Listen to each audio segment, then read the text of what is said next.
fiidiyowgeenani waxa uu ku dhamaystirayaa fiidiyowgii hore. Si aad u fahanto fiidiyowgan maanta, waxaan kugula talinayaa inaad calaamadda kor ka soo muuqanaysa aad ka soo daawato qaybtii hore ee fiidiyowgan. waxaanay xalqadeennan maanta ku bilaabmaysaa Jake oo weli isku dayaya inuu ku qanciyo Jay inuu noqdo dilaa oo uu dilo Lexi, isagoo ku andacoonaya in ay mar kasta ku maadaysato oo aan loo dulqaadan karin.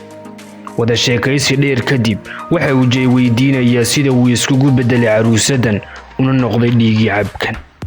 waxa uuna u sheegayaa inuu ahaa wiil yar oo miskiin ah oo aan wax dhib ah geysan, sidoo kalena ay waalidiintiisu ahaayeen dad fiican.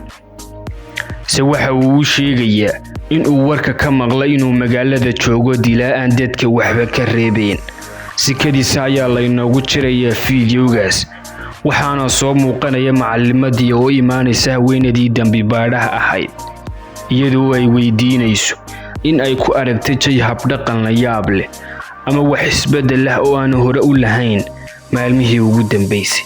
laakiin waxay macallimadu u sheegaysaa inuu sidiisii hore yahay oo aanay waxba iska beddelin. waxay isku arkayaan Jay iyo Dayfon iskuulka, isagoo ka raali gelinaya wixii ay ku samaysay Lexi habeenkii xafladda. waxaana uu Jay u sheegayaa in aanay wax dhibah taasi lahayn.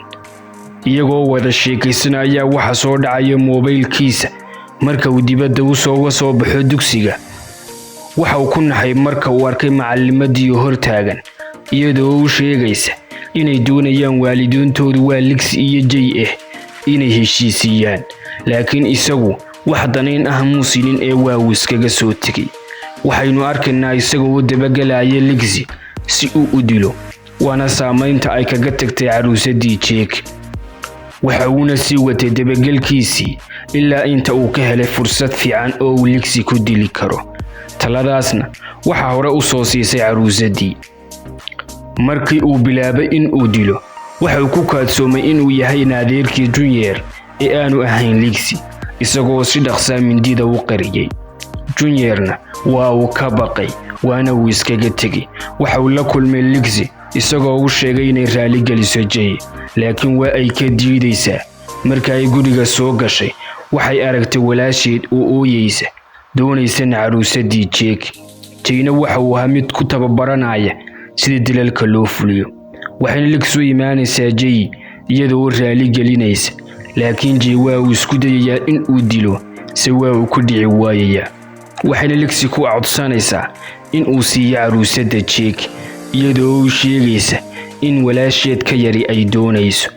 waa uu ka diidayaa, isagoo iskaga tegaya suuna galaya guriga, iskuna diyaarinaya sidii uu u noqon lahaa dila. waxaana Jake weydiinaysaa maxaad u dili weyday markii ay kula joogtay. waxa uu sheegayaa inay geerashka kamareed ku xidhan tahay oo laga ogaanayo. waxa uu Jake ku yidhi, waxaynu ku dilaynaa gurigeeda ee waxaad aniga siisaa walaasheed ka yar ee Carolina. waana uu ka yeelayaa oo waxa uu tegayaa gurigooda, isagoo siinaya inantii yareed, iskagana soo tegaya meesha. waxaanay qoysku arkayaan inay inantoodu aad u jeceshahay caruusadan. se Lexi waxay ku kaadsoomtay ficilada ay ku dhaqmiso walaasheed, iyadoo daawanaysa wararka. marka ay Lexi weydiisana, waxay ku tiri waxa daawanaya Jake. waxa lagu soo garaacay albaabka. marka ay dhankiisa u soo kacday, waxa soo dabagalaya Jake oo doonaya inuu dilo. laakiin waxa uu arkay inay saaxiibadeed yimaadeen guriga oo ay caawa Lexi aqalka ku dhiganaysa xaflad. isagoo arkaya Junior in ay guriga taalla caruusadii Jake, se Lexi ayaa u sheegaysa inay ka soo qaadatay Jay oo ay ku maaweelinayso walaasheeda yar ee Carolina. dhanka kale, waalidiintii Lexi iyo Jay waxay ku kulmeen dugsiga, iyagoo ka fikiraya sidii loo heshiisiin lahaa, laakiin arrinkaasi waxa ku gacan saydhaya waalidiintii Lexi dhalay. si taa la mida, Jay waxa uu dul tagay qabrigii hooyadii iyo aabihii. dhanka kale, Jake waxa uu ka soo kacayaa hurdada, isagoo u sheegaya Carolina inuu doonayo inuu soo dilo walaasheed Lexi. waxayna inanta yari u sheegaysaa inay doonayso inay seexato.